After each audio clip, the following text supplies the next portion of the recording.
The music stopped, but her voice remained. In a room filled with 200 guests, the wedding march had begun only to fall into silence, and then she sang, no orchestra, no accompaniment, just her voice trembling at first, then rising strong, raw, honest. Each note carried more than melody. It carried memory, lost love, and something deeper, forgiveness. Caleb turned, and there she was, Elena. Walking down the aisle, not with flowers in hand, but with a song on her lips, the very one she had written for him after they fell apart. It wasn't just a wedding. It was a moment of return. A story that had started in grief, broken in misunderstanding, and somehow found its way back to love. But how did they get here? How does a grieving boy and a waitress with a hidden voice find each other again, years later, when life has changed them beyond recognition? This is not just a love story. It's a journey of healing, of music, of rediscovering home in the most unexpected person. So if you're ready for a story that will move your heart, stir your soul, and remind you that some songs are meant to find their way back, don't forget to like, share, and subscribe to Shining Stories, because now the story begins. In the grand ballroom of the Westvale Conservatory, the music had stopped, not because of silence, but because of something far more powerful. A single voice. It wasn't planned. It wasn't rehearsed. But the moment the young woman opened her mouth to sing, the air itself seemed to hold its breath. Near the front table, Caleb Harrington, now in his late 30s and sharp in a charcoal suit, leaned forward slightly. His eyes narrowed, not in judgment, but as though searching for something he had long forgotten. He whispered, almost to himself, "Who is she?" His best friend, Nathaniel Clark. The groom smirked as he followed Caleb's gaze toward the stage, or rather toward the server in a black apron who had somehow ended up with the microphone. "That's not the professional singer we hired. She's staff." Caleb didn't respond immediately. His eyes were still locked on her, the way she stood composed but vulnerable, as if each word she sang was something she had to pull out from beneath her ribs. "She's remarkable." Nathaniel chuckled. "What's her name, you think? Planning to fall in love before the cake's even cut?" But Caleb didn't laugh. He looked as if he were hearing a voice he had met once long ago in some other life. Backstage, or rather behind the kitchen door, Elena Ward, 28, pressed her palm to her chest, trying to still the flutter in her lungs. "You're insane," she whispered to herself. And maybe she was. But when Mara, her co-worker and friend, had begged her only minutes earlier when the scheduled performer had canceled with no warning, how could she say no? Just one song, Mara had pleaded. "If there's no music, I'm out of a job and you're the only one I trust." So Elena had walked out with shaking hands and a throat full of fear. And then something else had taken over. Something older than her worry. Something she'd carried since childhood. Now, as applause echoed behind her, she tried to melt back into the linen and silver world of catering trays and quiet footsteps, but the DJ's voice caught her on her way out. "Let's give it up one more time for Elena Ward." She paused only long enough for a shallow curtsy, then disappeared into the hallway. Mara found her moments later by the champagne cart. That was she searched for the right word. "Honest to God magic, I just need to work," Elena replied, grabbing a tray. "I'm not here to steal anyone's spotlight. I can't afford to." "Nobody thinks that." "Actually," Mara leaned in, "the bride's mother just handed me extra cash and said, 'Tell her she gave us goosebumps.'" Elena managed a tired smile. "Nice, but that doesn't pay Grandma's prescriptions or next month's rent." Mara looked at her, softened. "You know, maybe if you actually sang for a living, you wouldn't have to count tips. And maybe the sky would rain violins." Elena muttered, pushing back through the swinging door. The music had resumed. People were dancing. Glasses clinked. And yet, she could feel it the way someone watched her. She didn't need to look to know who it was. He was still there. The man with the careful eyes and the quiet presence seated beside the groom. His gaze never left her. Later, while clearing empty glasses near the bar, she overheard the beginning of a conversation that made her fingertips go cold. The girl who sang the man was saying, "I want to speak with her." Elena didn't need to hear more. She'd met men like him before, men with suits, with charm, with the illusion of interest that never lasted more than a few nights. Men who thought a voice was a door, and they were entitled to walk through it. She slipped away before the groom could respond. That night in the one-bedroom apartment she shared with her grandmother, Elena counted her earnings with methodical hands. Every folded bill was carefully divided: rent, groceries, medicine, nothing left for dreams. "Long night?" asked Mrs. Agnes Ward, entering the kitchen slowly wrapped in her threadbare robe. "Same as always," Elena said. She didn't mention the song. She didn't mention the man, not the applause. Not the way his eyes had made her feel seen and fragile at the same time, and certainly not the thought that kept echoing in her mind long after the ballroom lights had dimmed. Where did she come from? If he only knew. "They're all the same," Nathaniel said, swirling the ice in his glass. "Wealthy men and beautiful waitresses, it always starts with a look and ends in a mess. Just be careful. Caleb, not everyone's made for your kind of world." From across the ballroom, Elena carried a tray piled high with empty glasses, pretending she hadn't heard a word, but his words found their mark anyway, like a pebble tossed into still water, sending quiet ripples across her chest. So that was it. Another man in a tailored suit, intrigued by a voice for one night only. She had met that look before too many times. The curiosity, the flattery, and then the inevitable vanishing act, once they remembered who they were and who she wasn't. That night, back in the tiny apartment she shared with her grandmother, Elena sat at the kitchen table counting her tips in silence. She separated the bills with the precision of someone who couldn't afford mistakes: rent into one envelope, medication into another. Behind her, soft footsteps shuffled across worn tile. "How was the wedding, darling?" asked Agnes, her grandmother, her voice thin but kind. She leaned on the counter, wrapped in a robe faded from too many washes. "The same as always," Gran Elena said, without turning around, "except it wasn't." She hesitated before adding, "The singer didn't show. Mara asked me to fill in." Agnes's eyes lit up, and they clapped. Elena admitted, a reluctant smile tugging at her lips. "They always do. I've been telling you since you were a little girl. Your voice was never meant to hide in shadows." Elena shook her head. "It doesn't exactly pay the electric bill." Later, after helping Agnes into her favorite chair and making sure she had her evening tea, Elena paused beside her. "How are you feeling today?" Her grandmother took her hand, squeezing it gently. "Better. Now that you're home?" A brief silence passed between them, warm and unspoken. "Meet anyone interesting?" Agnes asked lightly, mischief dancing in her tired eyes. Elena's mind flashed to the man at the head table, the one who had watched her not like a stranger, but as if she'd sung a memory back to life. His name, she remembered from the seating chart, was Caleb Harrington. She shrugged. Just the usual rich crowd, nothing special. But even as she slipped into bed that night, his voice echoed in her mind. Where did she come from? She could have told him. From neighborhoods people locked their car doors in.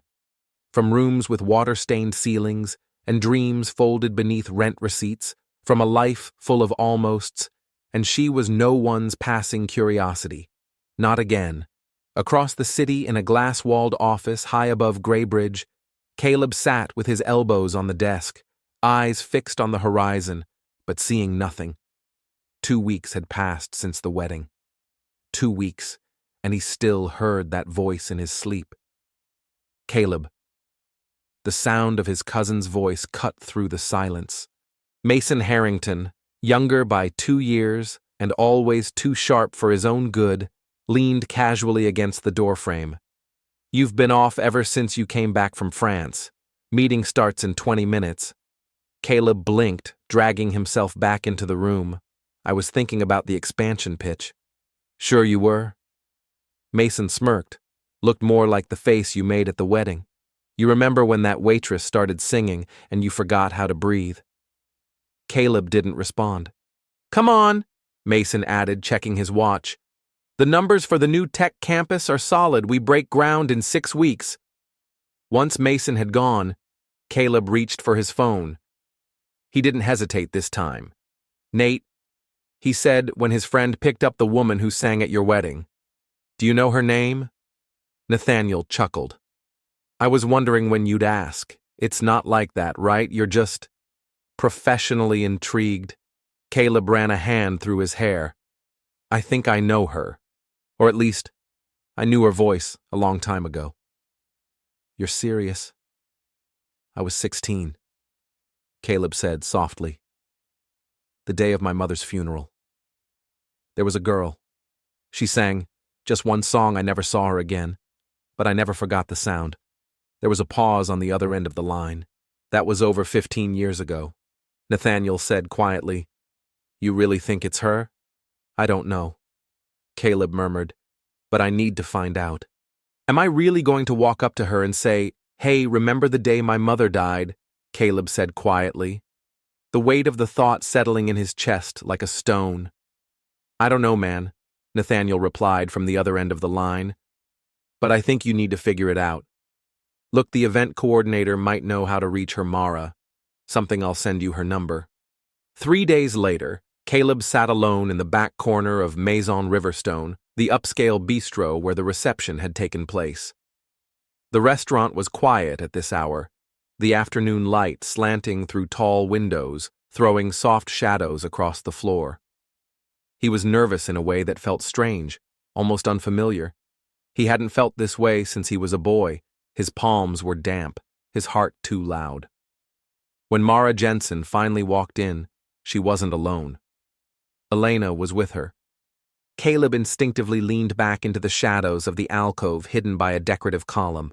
His chest thudded painfully. "I still don't get it," Elena was saying as they walked.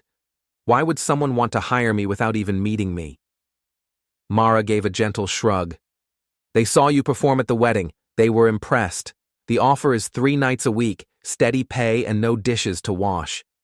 Elena hesitated, glancing around the empty restaurant. It feels strange."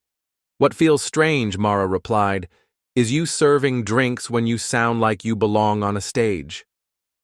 Caleb watched as sunlight caught the side of Elena's face, the slope of her cheek, the eyes he hadn't been able to forget. The last time he saw them, they were filled with quiet kindness and something like understanding. Now they held guarded suspicion. "I'll think about it," Elena finally said, arms folding around her torso like armor. "Your grandmother's medication isn't getting cheaper," Mara reminded her softly. Elena's shoulders sank. "Fine. When do I start?" From his hiding place. Caleb let out the breath he hadn't realized he was holding. He stayed away after that. For nearly 2 weeks, he let Elena slip into her new role without interference. He asked the restaurant manager for updates, nothing invasive, just enough to know she was still singing, that patrons loved her, that her voice made even the loudest nights feel still. And then, one Tuesday, he decided it was time he arrived early, took a quiet table in the back. Waited. When Elena stepped onto the stage, the room wasn't full, just a few scattered guests finishing late dinners or sipping from heavy glasses. She wore a simple black dress. Her hair, no longer tied back, fell gently over her shoulders. There was no trace of the waitress, who had once slipped between tables unnoticed. Her first song was something soft, aching and slow, the kind of melody that made people pause mid-bite without knowing why. Caleb closed his eyes. He was 16 again. It was raining. The chapel was filled with flowers and the sound of quiet weeping. And then, that voice. One clear note, then another, and for a moment the grief inside him had stilled. After her set ended, she bent to gather her sheet music. Caleb stood, walked slowly toward her. "Excuse me." She turned surprised. Recognition flashed across her face. "You're the best man from the wedding." Caleb Harrington, he said, offering a hand. Your performance was beautiful. Elena shook it briefly. Her smile was polite, nothing more. Thank you. Enjoying your dinner. Actually, I came to hear you sing. Her expression cooled, a slight shift in her gaze. How nice I think we've met before, he continued gently. A long time ago. I doubt that, she said quickly, slipping her music into a folder. I'd remember someone like you. It was a funeral. My mother's, actually. You sang a piece, Ave Maria. You couldn't have been more than 13. Her hand froze over the folder. Her eyes studied his face. You, she said at last, her voice quieter. You were the boy who sat alone in the front row. You didn't stop crying. Caleb nodded, his throat tightening. You sat beside me. Told me your voice came from your father, and that just for that day, it could belong to me. Elena looked away, and when she looked back, something had softened. I remember your mother. She was kind. My grandmother worked for her. Agnes, Caleb whispered. I didn't realize. Why would you? Her tone had cooled again. We came from very different worlds. Still do. That's not fair, he said. You don't know me. Oh, but I do, she replied, her voice like silk edged with steel. You're the one who hides behind anonymous offers and thinks a steady paycheck equals redemption. He stepped back slightly, stung. I didn't come to take anything from you. Then what do you want? He looked at her. Truly, looked. I want to understand why a song from 15 years ago still follows me. Why a voice I only heard once still feels like something I was meant to find again. Elena didn't answer, but she didn't walk away either. I just wanted to help Caleb. Said voice low, as if the truth needed to be handled gently. Elena slung her satchel over her shoulder. That's hard to believe when you've lived in my world. She didn't mean it to hurt, but the way he flinched, it landed. Thank you for the opportunity, she added, but I think I should say no. She turned. Please don't. His words caught up to her like a second breath. I know you don't trust me, but this isn't about me. It's about giving your voice the space it deserves. Her steps slowed. She didn't turn around, but something shifted in her shoulders. Not quite forgiveness, but the absence of resistance. I'll think about it, she said softly. As she walked away, Caleb stood in the quiet, watching her silhouette move toward the door, like the end of a song he wasn't ready to forget. For what it's worth, he called after her, your voice still helps, just like it did back then. She paused. She didn't look back, but he saw it. The stillness. The breath caught in her ribs. The part of her that even after all these years still remembered being a girl who once sang for a grieving boy. A few days later, in a small cafe tucked between a laundromat and a pharmacy, Elena stirred her coffee without sipping it. Across from her, Mara raised an eyebrow. So, you're keeping the job. Elena sighed, her thumb pressing into the ceramic rim of the cup. I need the money. Grandma's new prescription costs twice what the last one did. And that has nothing to do with the very well-dressed man who keeps showing up to hear you sing. Caleb Harrington is not why I'm doing this, Elena said a little too quickly. Her words held more defense than certainty. Mara tilted her head. You sure? Elena stared into her untouched drink. It's complicated. Try me. She hesitated. His mother was kind to us. My grandmother was her housekeeper for nearly a decade. I sang at her funeral when I was just a kid. He remembered me. Mara blinked. That sounds like something out of a movie. It's not, Elena replied, because in real life people like him live in buildings that touch the sky, and people like me wonder if the rent will eat through the food budget.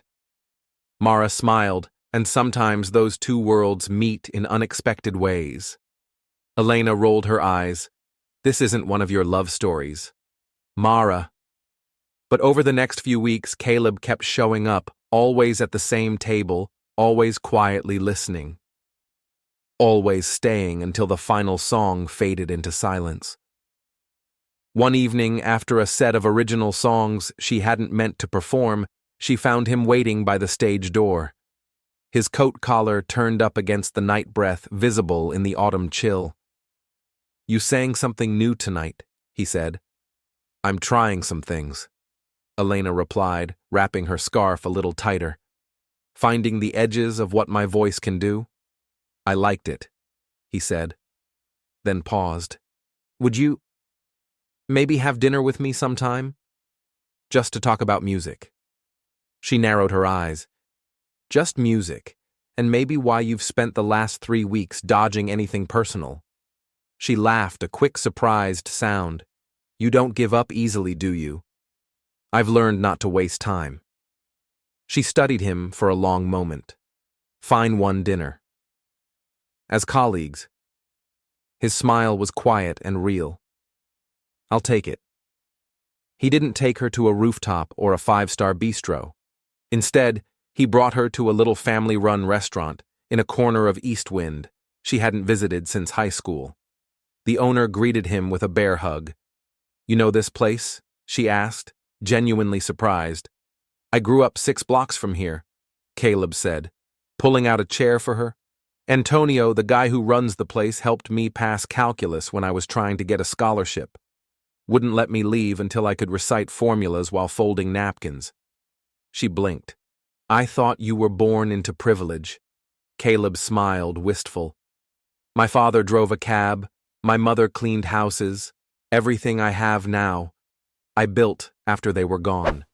That quiet, invisible wall around her began to shift. Not fall, not yet, but tilt. They talked over warm arepas and plantain stew. He told her about starting his company in a borrowed garage, about years in Spain and California, about returning, not because he had to, but because he couldn't stop thinking about the neighborhoods people forgot. "I know it sounds cheesy," he admitted, "but I came back to try and do something that mattered." She rested her chin on her hand. "Tech is great. But sometimes what communities need most isn't code or data."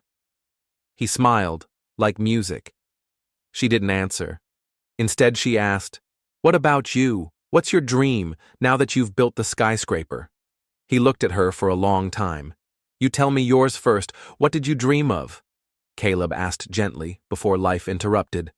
Elena lowered her gaze to the untouched food in front of her, the candlelight catching the soft curve of her lashes. "I wanted to study at the conservatory," she said after a pause. "Not just sing, learn, teach. Open a small studio for kids who couldn't afford lessons. Music should belong to more than just the privileged." "What happened?"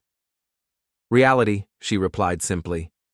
"My parents died in a car crash when I was 16. After that, it was just me and Gran. I finished high school, took whatever work I could find. Bills came first. Survival came first." Caleb didn't speak. He just listened, not with pity, but with a kind of quiet respect that made her chest ache a little. In the weeks that followed, their conversations became longer, unguarded. He never pushed, never demanded. He simply showed up at her shows, at her quieter sets on Thursday nights, always at the corner table, always watching with the same still wonder. And slowly, she stopped pretending not to see him. Some evenings they'd talk for hours afterward about lyrics and composers, about growing up in 2 different versions of the same city, about what it meant to chase something that kept running faster than you could. Then one evening, he picked her up in a car far too understated for someone with his bank account. "Where are we going?" she asked, as the skyline slipped behind them. "You'll see," he said, smiling without explanation. They arrived at a sleek modern building on the edge of the Eastwind district, glass and steel. But there was warmth in the way the lobby smelled like fresh paint and sawdust. "This is your company," Elena realized. He nodded. "I want to show you something." He led her down a quiet hallway into a room where large blueprints were spread out across a long table. Diagrams, rooms, labels. She stared. "What is this?" "A music school," he said, voice alight. In our old neighborhood. With scholarships, free instruction recording space, a community stage, a place for kids who sing the way you once did. Elena blinked. You're serious. I want you to run it. She took a step back. Me as director. Her hands went cold. Caleb, I can't accept that. Why not? It's everything you dreamed of. No. Her voice cracked slightly. It's everything I dreamed of. Being handed to me by someone else. Don't you see? If I say yes, I'll never know if I earned it, or if it's just another gift from someone who feels sorry for the girl with the voice. Caleb's face fell. You think I'm doing this out of pity? No, she said. But I need to know. I can build something on my own, even if I'm standing next to someone who loves me. The last word slipped out before either of them was ready. Caleb's eyes locked onto hers. I do love you, Elena. I think I started falling for you the moment you opened your mouth at that wedding. Or maybe even before, when you sat beside a grieving boy and gave him peace without even knowing it. Elena couldn't breathe. You don't have to say anything, he added. But don't walk away from this, because you're afraid it came too easily. This school, it's not about me. It's for the kids who need what you never got. She looked down at the blueprints, tracing the lines with trembling fingers. I need time. He nodded. Take all the time you need. The offer won't disappear. Neither will I. That night in their small kitchen, Elena told her grandmother everything. Agnes listened quietly, the soft ticking of the clock filling the silence between their words. Well, Elena asked when she finished, what do you think? Her grandmother gave her a small, wise smile. That boy always had a good heart, even when he barely knew how to carry it. Elena sat down beside her, still uncertain. But what if people think I'm only with him for the money? Agnes tilted her head. Since when do you care what people think? I don't know, Elena whispered. Maybe I'm not afraid of what they think. Maybe I'm afraid of what it means if I let myself love him back. Agnes didn't push. She just reached over and folded her hand around Elena's. Then ask yourself this: are you afraid of love or of being loved well? That night, as the city exhaled outside her window and moonlight spilled across the floor, Elena realized something quietly terrifying. Her walls had started to fall, and the man on the other side wasn't the millionaire in a penthouse. He was the boy from her past who had never stopped believing in her voice. It wasn't the first time he had said it. You could wake up to this view every day, Caleb murmured, handing her a mug of coffee, as the soft light of morning spilled across the skyline. Elena took the cup, her fingers warming around it. She didn't meet his eyes. You've said that before, and I'll probably keep saying it. She offered a half smile, then sipped quietly, watching the city stretch beneath them, too bright, too far from where she came from. The music school was nearly finished. Against the tangle of fears and pride inside her, she'd said yes, maybe because she believed in it, maybe because she believed a little more each day in the boy who'd never really left their old neighborhood. She'd seen the joy in the kids' faces when they toured the dusty halls that would soon become their sanctuary. That had mattered, that had silenced her doubts. The opening's in 2 weeks, Caleb said, breaking the quiet. The mayor confirmed he's coming. Elena sighed. Do we really need that much attention, Banner's press? It's not about headlines, he explained. It's about showing people what's possible when two worlds decide to meet halfway, and attention means funding growth opportunity. She nodded, though unease curled in her chest. Since the day their relationship became public, the stares had followed, some polite, some not. And then there was Mason, Caleb's cousin, whose eyes carried questions he never voiced, but made sure she felt anyway. Will your cousin be at the opening? She asked lightly. Caleb's jaw shifted almost imperceptibly. Probably why, no reason, she said too quickly. Later they walked through a quiet park tucked behind his building, the city muffled by trees and wind. He reached for her hand and held it, not like a gesture, but like a grounding. "There's something I need to tell you," he said, stopping near a bench. "About why I left." "You don't have to explain." "I do," he insisted. "You think I walked away from where we came from, and you're right, I did." He looked down at their hands. "After my parents died, I couldn't be in that house anymore. Every sound, every corner was a memory I couldn't carry. My aunt took me in. I buried myself in work, in building something that might make them proud. And it did," Elena said softly. "They would be proud. So proud." He looked up at her, a question stirring. "And what about you? There's still so much I don't know." "Like your marriage." She stilled. "How do you Mason mentioned it?" He said quickly. "Said you were married briefly, to a professor." "Of course he did," she muttered. Stepping away, the air around her thickening. "Why didn't I tell you? Because it's not a story people like to hear." He waited. His name was Thomas. He taught at the community center's music program. He was kind, brilliant, and dying. She glanced at him, her voice lower. He had no family. "I was 22, and he asked me to stay, not out of love, but so he wouldn't be alone through chemo and hospice.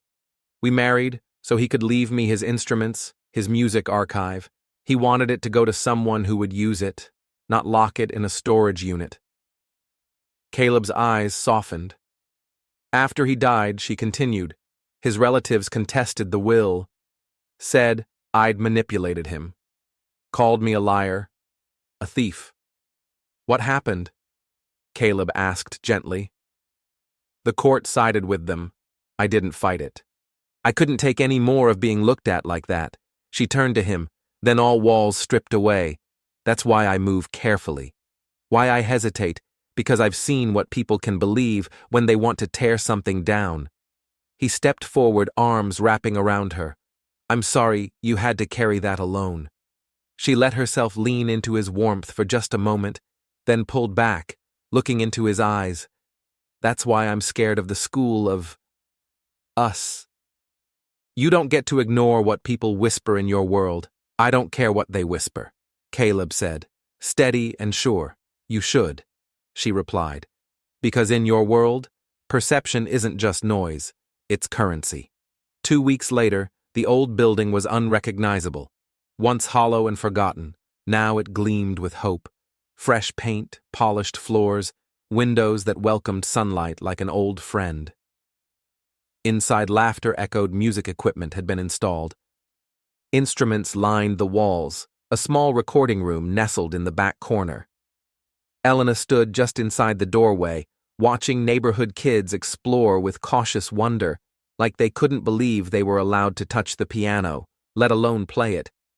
And for a moment, despite the cameras, the donors, and the carefully dressed guests arriving for the grand opening, she felt calm.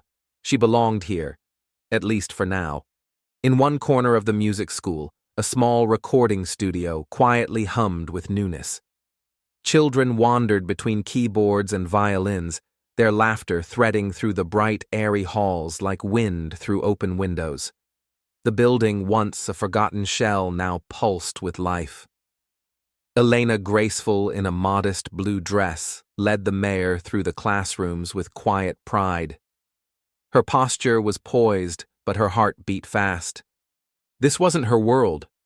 Not really, but today, it almost felt like she belonged. A few paces away, Caleb stood speaking with a cluster of donors. He glanced at her often, the way someone looks when they can't believe what they're seeing, or maybe what they're afraid to lose. "Impressive work," said a voice behind him. Caleb turned to see Mason approaching, glass of champagne in hand, expression unreadable. "Quite the achievement," Mason added. "Though I can't help but wonder about the funding, all those generous donations, all that trust." Caleb stiffened. "Everything's documented. You have the reports. I wasn't talking about the numbers, Mason said smoothly. I meant the person you've put in charge of them. Caleb's jaw tightened. Don't do this. Why not? Mason replied. You're about to put her in front of an entire city. Shouldn't they know who she really is? Before Caleb could respond, Mason was already moving, cutting through the crowd toward the stage where the mayor had just finished praising the school as a model of community and innovation. Elena was invited to speak next. Her voice was steady, filled with quiet conviction, as she thanked the people who believed in something that didn't yet exist. She spoke of children who would now have music where silence used to be, of classrooms filled with sound instead of empty echo, and for a moment, Caleb let himself feel proud. Proud of her. Proud of this. Until Mason moved. As Elena stepped back from the microphone, she smiled toward Caleb, but her smile faltered when she saw his face. He wasn't smiling back. Mason had intercepted him mid-step, murmuring something as he held up his phone. Caleb's expression darkened. He shook his head, once Mason persisted. Whispers rolled through the audience like a slow wind. Elena's hand resting on the podium curled slightly. She didn't know what had been said, but she knew that something had shifted in the room and in him. Caleb finally broke away and climbed onto the stage, but the light in his face was dimmed. After his speech, as the crowd scattered to mingle, Mason stepped back up to the microphone. Ladies and gentlemen, he said, tapping it once. May I have just a moment? The room fell still again. Caleb's stomach turned. As Chief Financial Officer of Harrington Technologies, I believe in transparency, especially when it comes to projects funded by public and private investment. Mason, don't. Caleb's voice cut across the room, but Mason pressed on. Our new director, he said calmly, has an interesting history. Before she became a waitress, Miss Elena Ward was briefly married to a wealthy music professor. He died leaving her nothing due to a prenuptial agreement. Gasps, cameras, a rustle of movement. Elena stood frozen color draining from her face. One might question, Mason concluded, eyes locking onto her, a pattern in the men she aligns herself with. Enough. Caleb stormed the stage and ripped the microphone from his cousin's hand. His voice thundered through the speakers, but it was too late. The damage had already been done. Journalists surged forward, shouting questions. Elena. Is it true? Why didn't you disclose your past? Caleb fought through the crowd, but by the time he reached the space where she had stood only moments ago, she was gone. That night, the city outside his penthouse glowed with indifference. Caleb pounded on the apartment door. Breath-ragged Elena, he called. Please. It was Agnes who answered. Her eyes were tired, lined with a quiet grief that made his heart sink. She's not here, the old woman said simply. Where is she? She asked me to tell you. Not to look for her. Caleb stepped back, stunned. I didn't believe him, I swear to you. I didn't believe a word. Mason said. Agnes looked at him, not angry but disappointed. Maybe not, she said softly. But you hesitated, even if it was only for a second. He leaned against the door frame, the weight of her words pressing down. I need to explain. You had your moment. Caleb. Her voice held no cruelty, only finality. And she saw what she needed to see. The door closed gently, and he was alone. What am I supposed to do now? Caleb's voice was low, almost breaking. He stood in the narrow hallway, shoulders slumped like someone who had run out of battles to fight. Agnes didn't answer right away. She studied him carefully, her eyes not angry, but clear sharp. Prove you're the man I always thought you were, she said softly, the one who deserves someone like her. 6 months passed like smoke. The music school had opened as planned. Children filled its halls. Laughter echoed in the practice rooms. The mission stayed alive, but the soul of the place was missing. Elena was gone. And Caleb, Caleb showed up to work, but never really arrived. Spreadsheets blurred in front of him. Meetings became background noise. Nothing mattered. Not in the way she had. A knock on his office door pulled him back to the present. "Come in," he said without looking up. Mara stepped inside a folder in her hands. "You wanted to see me?" He nodded already, knowing what he'd ask. "Anything." Mara hesitated. "No. I've tried everything. Agnes doesn't say more than she ever did, and Elena. She trailed off. She doesn't want to be found." Caleb turned toward the window. Rain tapped gently on the glass. "I can't stop trying. It's been half a year, Caleb. Maybe it's time to..." "To what?" He turned sharply. "Move on." He didn't say it in anger. Just disbelief, as if those two words could ever fit into the space Elena had left behind. He had learned in those months the full cost of silence, of hesitation, of not speaking when it mattered, and it hurt more than anything his cousin had done. Mason's public betrayal. The lies, the accusations had been exposed soon after that disastrous night, embezzlement fraud, and a desperate attempt to destroy Elena before she uncovered it. Caleb had fired him, filed charges. But none of it rewrote what she'd seen in his eyes that night. Even for just a second, she had seen doubt, and that had been enough.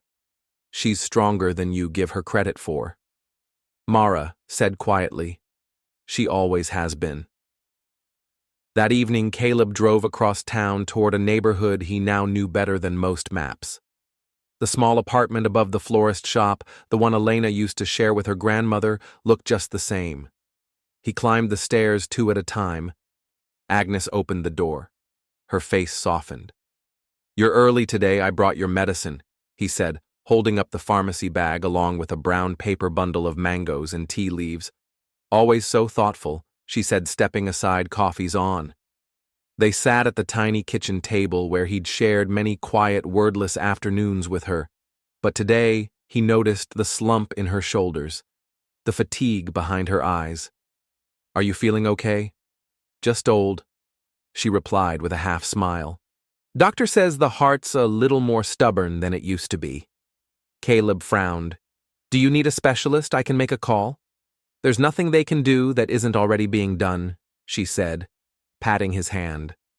"Don't look so worried. I've lived a long life." "Don't say that," Caleb whispered. "Please." Agnes's eyes glistened. "You remind me of your mother. She carried everyone else's weight before she ever let anyone carry hers." He looked away, throat tightening. "I miss her. Especially now." "She would be proud of you," Agnes said. "Not for the company, not the buildings, but for this." She gestured to the pharmacy bag. "For how you show up even when it hurts." She paused, then her voice shifted firmer now. "If something happens to me..." "Don't say that," he interrupted. "Listen," she said, squeezing his hand. "If something happens, Elena will need you, even if she doesn't want to admit it." He held her gaze. "Do you know where she is?" Agnes was quiet. Then slowly, she reached into her purse and pulled out a worn postcard. The edges curled, a smudge of salt, a faint scent of sun and seawater. "She's in Santa Marina," Agnes said, "working at a little restaurant by the water called El Canto del Mar. She sings there. For tourists." Caleb stared at the handwriting on the back. His heart stopped for a beat. "Why are you telling me now?" "Because life is short," she said, "and love is too rare to waste on silence and pride." She looked him in the eye. "Go to her. Promise me you won't tell her." "I told you."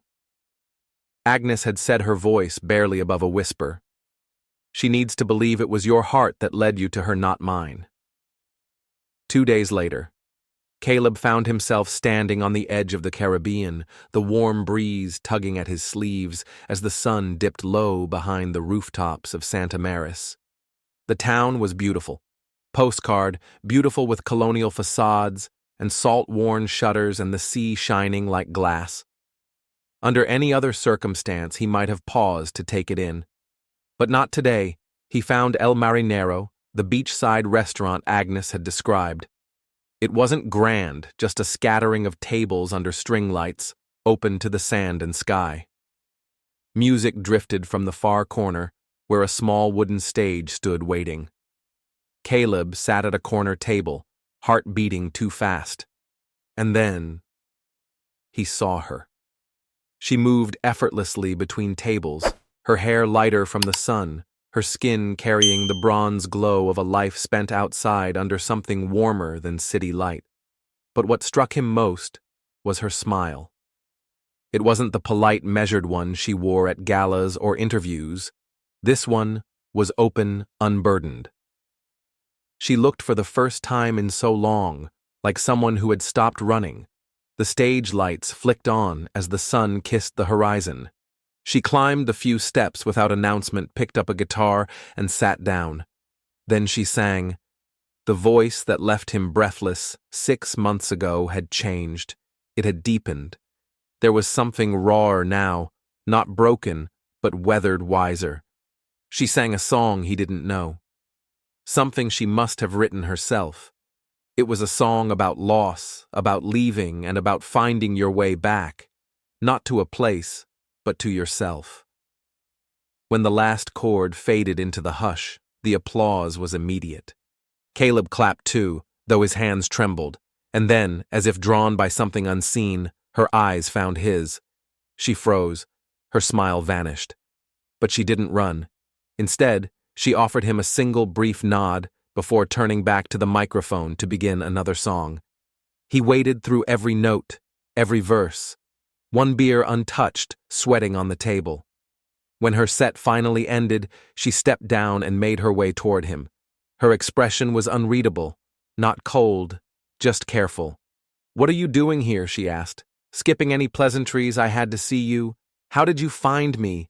Does it matter?" She looked around the restaurant, her body tense. "I'm working." "Caleb, I can't do this now." Then when he asked, his voice, quiet, "Tonight, tomorrow, 6 months from now, when you vanish again." Her eyes flared. "That's not fair."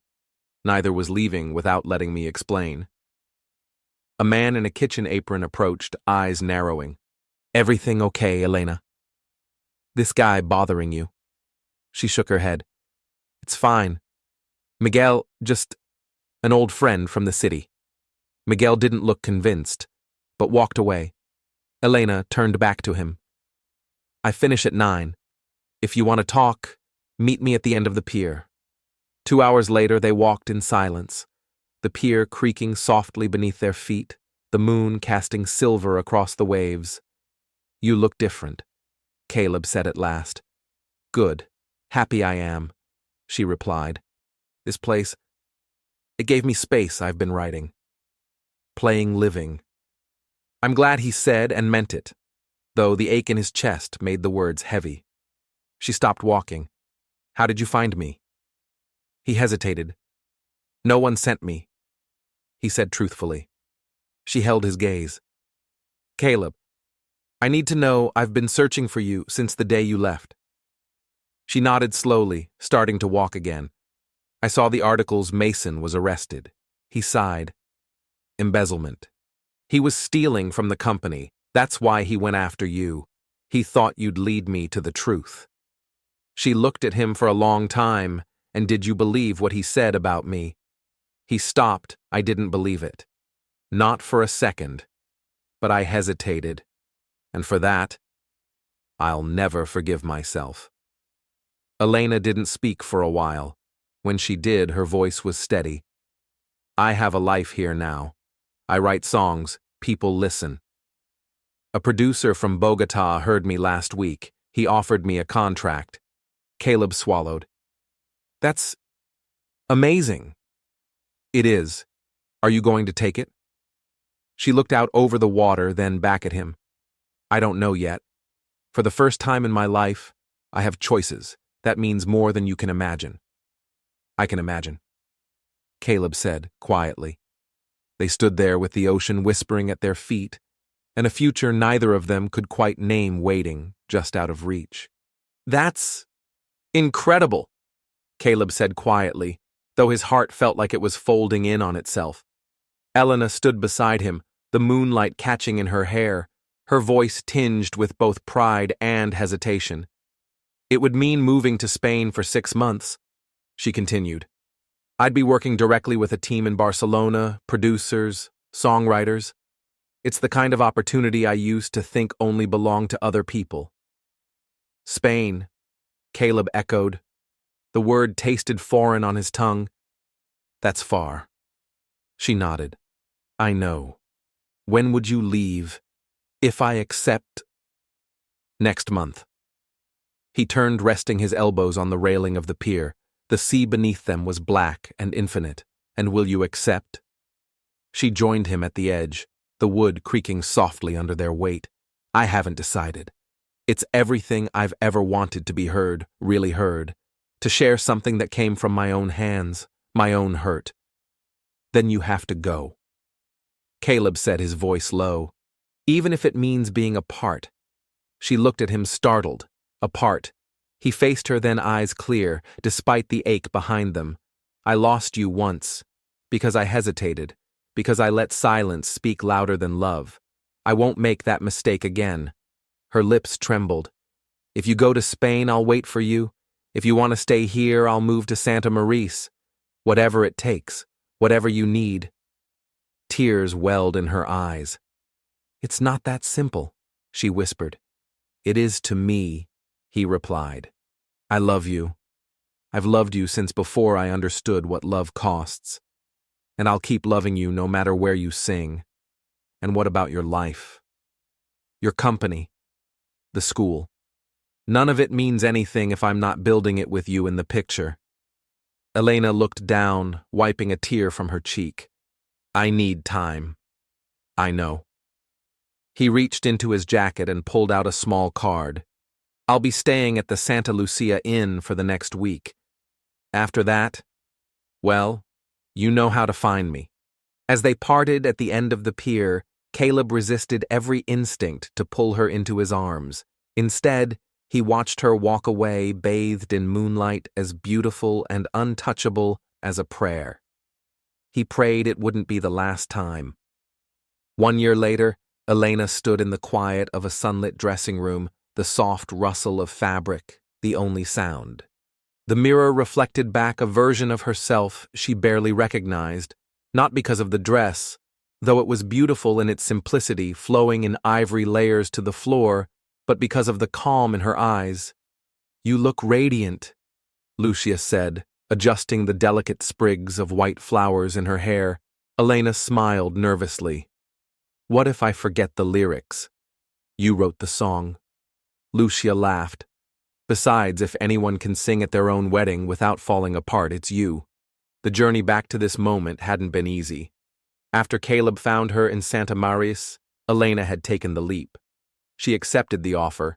6 months in Spain turned into 7, then nearly 8. The days were long, the work consuming, but her music grew, her voice matured. The album launched to critical acclaim, but even with glowing reviews and sold-out showcases, something was missing. Home 3 months in, when Agnes's health began to decline. Elena flew back without hesitation. She returned to Madeira to find Caleb already by her grandmother's side. Specialists called a private suite, arranged warm meals left by the hospital bed each evening. They never discussed us, they didn't have to. They simply began again quietly, with hands held in waiting rooms and coffee shared in silence, and it was there, in the most fragile of places, that something steady began to grow. A soft knock broke her thoughts. Is my granddaughter ready? Agnes peeked her head in her blue dress, more regal than frail. Elena turned, her voice catching, as ready as I'll ever be. Agnes stepped into the room, her eyes shimmering. Your parents would be so proud. I wish they could be here. Agnes smiled gently and placed her hand over Elena's heart. They are. Every part of you is a piece of them. Downstairs. Nearly 200 guests filled the main hall at Casa Rivera. The choir of children from the music school had just finished performing. Now the air was thick with anticipation. Outside the door, someone waited, and this time, she was ready to meet him there. Caleb stood at the front of the hall, palms clammy. Despite the cool air, Nathaniel, his best man, leaned in with a quiet smirk. "Breathe. You look like you're about to collapse. What if she changes her mind?" Caleb whispered. Nathaniel raised an eyebrow. "She wrote an entire album about how much she loves you. I think you're in the clear." Laughter stirred softly through the guests as the wedding march began, and then, without warning, it stopped. The room stilled. Then came the first note, not from a piano, not from a speaker. From her Elena's voice, soft and sure, filled the space like light pouring into a long-closed room. The melody was unfamiliar, but the emotion was unmistakable. It was the song she had written for him during the months apart, a song of distant discovery and the ache of unfinished love. The doors opened. There she was, walking slowly down the aisle hand in hand with Agnes, her voice carrying not just lyrics but truth, her truth, no veil, no fear, just her radiant and real. Caleb's heart clenched. He couldn't move, couldn't speak, only listen as her voice reached him before her feet did, each note wrapped around him like a memory made new. When she reached the altar, her song ending in a hush that clung to the rafters, she slipped her hand into his. "You really don't do anything halfway, do you?" He whispered, his voice thick with emotion. Never have she smiled. The ceremony was short, honest, sacred. When it came time for vows, Caleb spoke not of promises but of second chances of finding home, not in places or titles, but in a person's quiet presence, in forgiveness. In starting again, Elena spoke of trust, of learning to let herself be loved, of how music had led her to many stages, but only one had made her tremble, the one where he waited. Later, as they swayed together on the dance floor surrounded by family friends and flickering lights, Caleb pressed his cheek to her hair. "Happy?" he asked. She nodded against his shoulder. "More than I ever imagined I could be." From a nearby table, Agnes watched them with eyes that shimmered. When the song ended, she motioned for them. "I have something to tell you," she said as they sat beside her. "Something I should have told you a long time ago." "What is it, Gran?" Elena asked gently. Agnes looked at Caleb, her voice lower now. "You know I worked for your mother for years." He nodded. "What you don't know is how deeply she worried for you after your father passed. She said, you were too quiet, too serious for a child." Caleb leaned forward. "I never knew. One day she came to visit while Elena was at the center. She heard her singing, just humming really, and she stopped in her tracks. Agnes smiled. She said to me, 'My son will need something beautiful to hold on to the day I leave him.'" Elena's breath caught.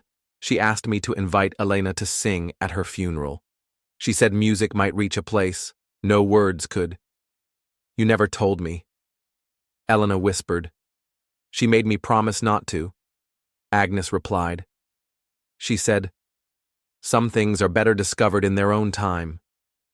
Caleb's eyes filled. "She believed music could heal the soul." Agnes added, her voice firm. "And if she were here now, I believe she'd see exactly what she hoped for." Elena reached for Caleb's hand, holding it tightly. And in that moment between grief and grace, they both knew their story had never just been about chance. It had been a melody, threaded quietly through time, waiting for the right moment to be heard. Later that night, when the music softened and the guests thinned out, Caleb led Elena to a quiet corner of the garden, lit only by fairy lights. "I never asked you," he said. "Asked me what? That first night at the wedding when I couldn't stop looking at you. What were you thinking?" She smiled. "I was thinking this guy in the expensive suit probably sees waitresses sing every week." And now, Elena touched his face gently.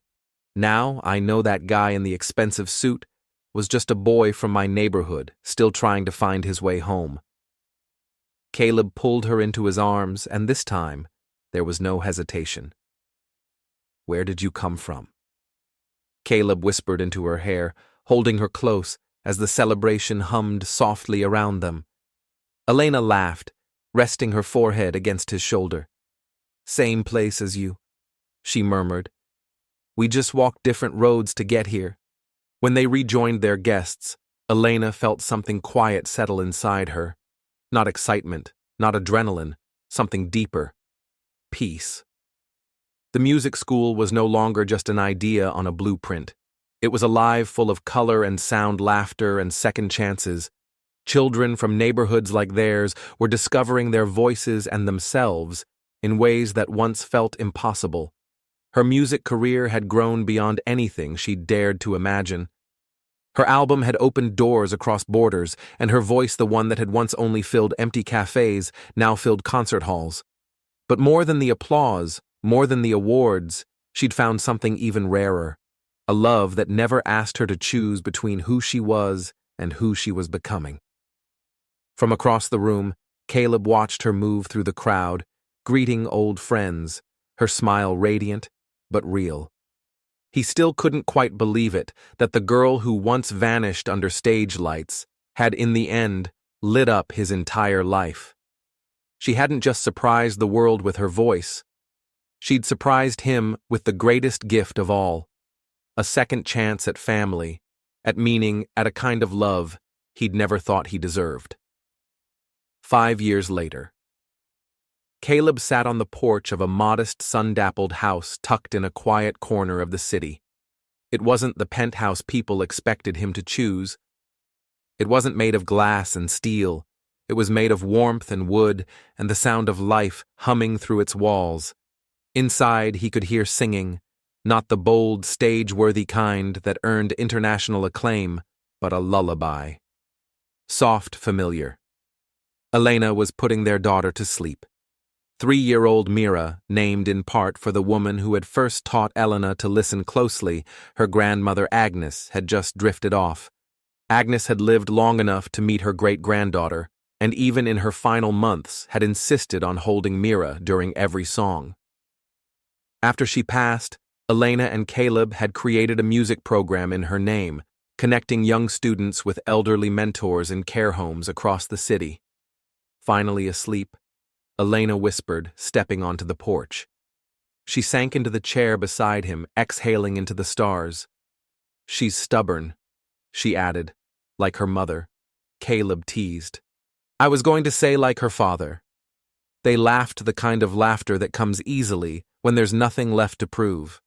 "Did you hear her humming along?" he asked. "Perfect pitch." Elena nodded. "God help us. One musician in the house is enough," she added. 3 albums and 2 awards. Say otherwise." Caleb smiled gently, lacing his fingers through hers. They sat in contented silence, watching the city twinkle below them, and in the far distance the faint outline of the old neighborhood that had first shaped their story. Earlier that day, they'd attended the 10-year anniversary of the first school. One of Elena's earliest students, a boy who years ago couldn't afford a guitar, had performed a song of his own. He was now on his way to study composition in Bogota, full scholarship in hand. "Do you ever think about how it all started?" Elena asked, her voice quiet. "Every day," Caleb replied. "Best wedding disaster of my life." Elena laughed, leaning her head against his shoulder. "It wasn't a disaster. The singer got sick." Lucia panicked, and a waitress stepped in. Caleb smiled, finishing the story they'd told so many times, and changed everything. "You were so obvious, you know." Elena teased, her head resting against Caleb's shoulder. Sitting there in that suit, mouth slightly open, Caleb laughed. "I was in shock. The girl from my mother's funeral had grown up and turned into you. That voice, that presence, I didn't stand a chance, neither did I." Elena admitted, turning to look at him. Their journey had never been effortless. They had argued, they had learned hard truths. Balancing a touring music career with the demands of Caleb's expanding foundation meant constant adjustment. Calendars filled and plans shifted. Sometimes they missed each other in the very life they'd built together, but they never missed the point. They'd created something rare, a partnership that didn't shrink either of them, but allowed them to keep becoming, together without losing who they were, alone. Earlier today, Elena said softly, "Mira asked me where I came from." Caleb smiled. "What did you say?" I told her I came from music, from love, and a little bit of courage. She paused. And that one day, she'll find her own answer. Caleb reached for her hand and squeezed gently. And when that day comes, she'll have us to help her look. They sat like that for a while. The world hushed around them. Stars overhead, the soft rhythm of their daughter's breath rising and falling inside the house behind them. Two people shaped by grief and grace. The girl who once sang at a funeral and the boy who never forgot the sound. The woman who once feared being seen and the man who couldn't look away. That night, as the breeze shifted and the lights of the city flickered like distant memories, Elena looked out and saw, not where she came from, but where she belonged. And Caleb, the man who once measured success in numbers and towers, had discovered something far more valuable. He had found his way home, not the one made of walls, but the one made of a voice and a choice to stay, to grow, and to love. Together they held on, not because the journey had been perfect, but because it had been theirs. And in the quiet of their terrace, with the city glowing below and their daughter sleeping peacefully inside, they held on, not to perfection, but to each other, from a funeral to a wedding, from strangers across a crowded room to soulmates building a life with music, memory, and meaning. They were proof that some stories don't begin with grand gestures, but with quiet choices made every day. And maybe that's what love really is, not what happens in one moment, but what survives through every misunderstanding, every distance, every return. If this story touched you, even just a little, don't forget to like, share, and subscribe to Shining Stories, because here, every voice matters, every emotion is welcome, and every story is a way home.